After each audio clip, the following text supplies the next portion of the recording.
Alright, so in today's video, we're gonna be taking a look at Infernoids.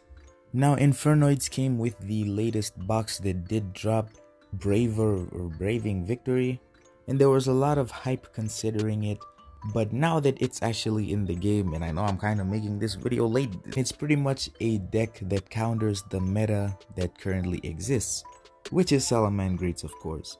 Now I know I'm kind of making this video late. I apologize. It took me a lot to actually get the cards that I needed just so I can actually play this deck. And even when we go to the box, they're still being selfish with the cards, man. I don't know what's going on. I just can't make videos now. I will make a Mech Knights video when I do get Mech Knight Morningstar, which is pretty much the only card that I'm missing from the Mech Knight thing. Damn. But anyways, back to Infernoids. Infernoids are a series of fiend fire machine looking monsters, which are pretty much summed up into two categories. We have the low level ones and then the high level ones. The low level ones, which includes the level 3, level 1 and level 4, all state that you contribute a monster you control to then banish a monster or a card in the opponent's grave, with the only exception of the low level ones being Infernoid Decatron, which pretty much when it's summoned sends an Infernoid monster to the grave to then copy that monster's effects. But in the second series of Infernoids, we have the level 9 and level 10s, which the level 9 is Infernoid Devati. When it's special summoned, you can destroy all spell and traps on the field, and during either player's turn when an opponent tries to activate their monster's effect, you can pretty much tribute a monster to negate the activation. For Onunku, when he is special summoned, he destroys all other monsters on the field, and during either player's turn when a spell or trap is activated, you can then tribute a monster to negate the activation and then banish it.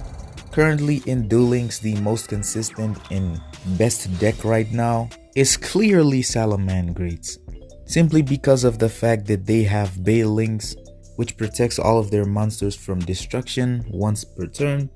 And it's not even an activation, it's more like just banish this card, which is a pretty strong effect. And pretty much their whole deck just centers around the graveyard. You have your Jack Jagger, you have the trap that they send to the grave as well. You have Falco, which also activates in the grave, and yeah, they're definitely graveyard focused, and so adding Infernoids definitely was a good idea, but I don't think this deck is strong enough to actually compete. In terms of it being a rogue deck, it definitely is strong and it's definitely way up there, but the only things it kind of loses out to is if your opponent can out-resource you, then oh, you're gonna feel so bad, man. In Duel Links, we only start off with 4 cards in our hand, and so you already have to banish either 1, 2, or 3 in order to special summon one of them.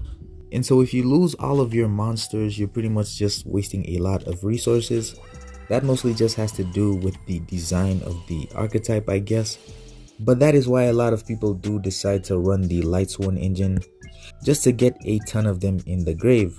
An alternative way of actually getting them on your field is using Void Feast, which you can send a void spell or trap from either the hand or on the field to the grave and then special summon up to 3 Infernoid monsters. Void Feast as well as the Void Vanishment is pretty much the best play you can actually make with this deck, but if you don't start off with these, oh, it's gonna be pretty terrible, man. If only they didn't ban grass, then this deck would be amazing, but yeah, what can we do, boys?